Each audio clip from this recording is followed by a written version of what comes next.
Vous voyez également, c'est une évolution dans la manière où sont localisés les data centers, c'est-à-dire de moins en moins sur le site des clients, ils sont de plus en plus externalisés auprès de fournisseurs de services, ça inclut le cloud privé. Est-ce que pour autant ça signifie la fin du on-premise? Alors j'espère pas, non. Pour nous, c'est pas la fin du data center on-premise. Aujourd'hui, les études d'ailleurs d'IDC démontrent que 10 à 15% des workloads vont partir vers le cloud. Est-ce que pour autant il y a un certain nombre de caractéristiques qui vous paraissent importantes sur le modèle de service qui peut être attendu, justement pour fournir finalement un data center qui soit le plus agile possible pour les métiers? Alors, encore une fois, selon les attentes clients, on va avoir des clients qui vont avoir des publics différents, des clients qui vont chercher en fait à mettre le maximum de ressources informatiques à disposition, y compris à un public qui n'est pas du tout informaticien. Ouais. Donc là, on va être vraiment dans le concept de cloud privé avec toutes les couches, type marketplace, très user-friendly qui va bien, l'orchestrateur qui est en dessous qui va exécuter tout un tas de workflows.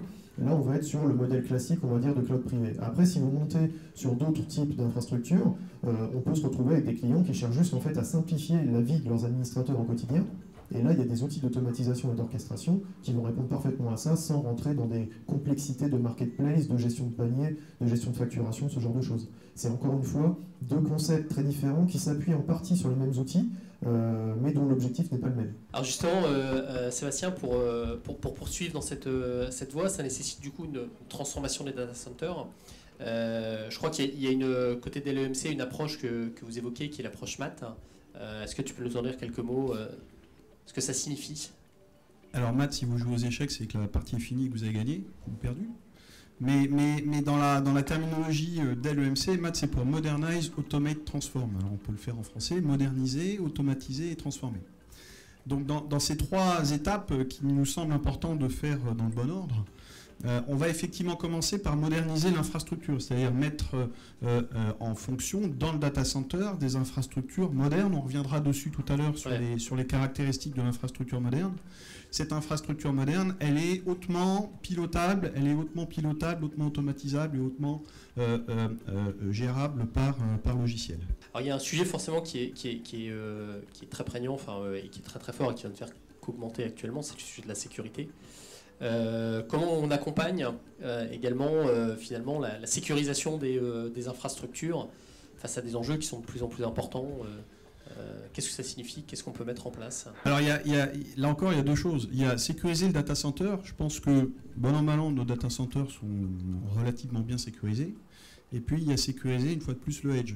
Aujourd'hui, quand on regarde les failles de sécurité, 95% des failles de sécurité proviennent du edge, c'est-à-dire ça provient de nos téléphones, de nos PC, de nos tablettes. Alors peut-être pour poursuivre, ce qu'on perçoit aussi, c'est qu'il y a une vraie évolution en termes de posture sur justement le rôle de la DSI, c'est-à-dire qu'on perçoit bien que l'IT devient de plus en plus fondamental.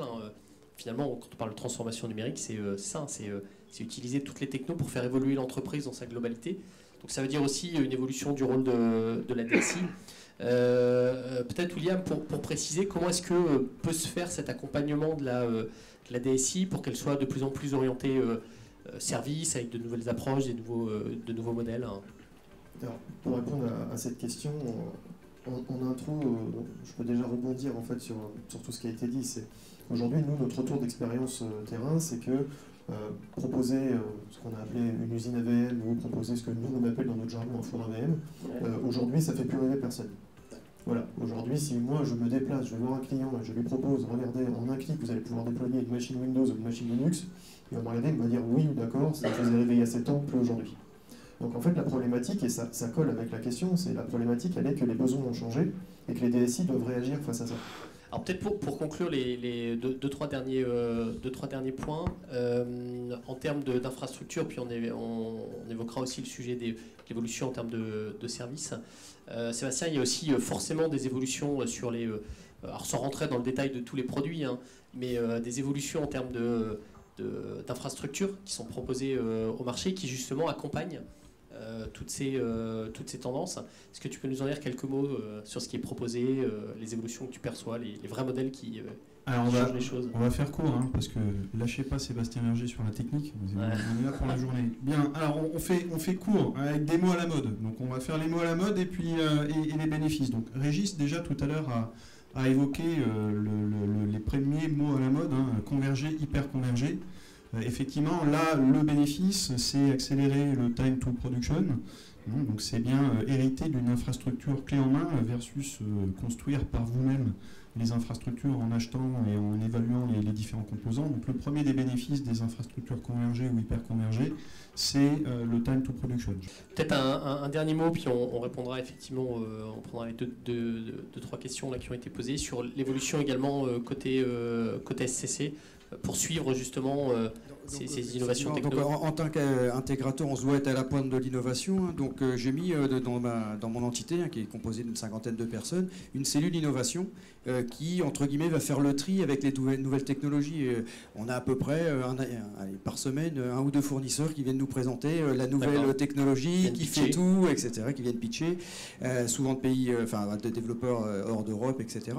Donc cette structure-là fait ce premier tri, donc va intégrer, alors déjà va faire un premier choix par rapport aux fonctionnalités et aux besoins que ça peut répondre pour nos clients. Et on a un Solution Center qui est à Nanterre, où on a les infrastructures dès l'EMC intégrées et qui vont nous servir à tester ces fonctionnalités, à faire des proof of concept pour nos clients. Donc il a disponibilité pour pouvoir tester ces nouvelles versions par rapport à ces nouveaux produits avec leurs existants, voir si ça va fonctionner ensemble. Ça sert aussi à former nos avant-ventes, à former notre delivery pour pouvoir après industrialiser ces nouvelles technologies. Écoutez, merci à tous les trois. Je pense qu'on peut les applaudir.